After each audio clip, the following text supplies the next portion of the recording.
Şehit düştüm bugün Kerbelalarda. Ben Ali Mali, benim özümdür, benim özümdür. Bazen Pir Sultan Meydos dağlar başımda, Veysel Karaniyem Yemen elinde. Şehit düştüm bugün Kerbelalarda. Ben Ali Mali, benim özümdür, benim özümdür.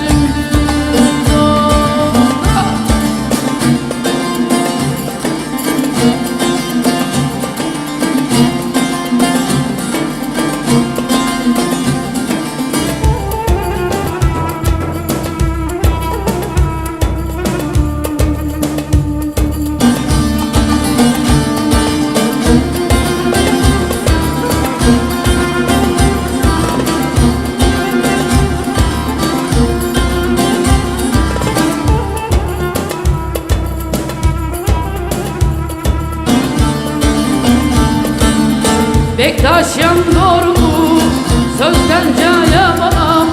Başım gitse yalan, söze koşamam.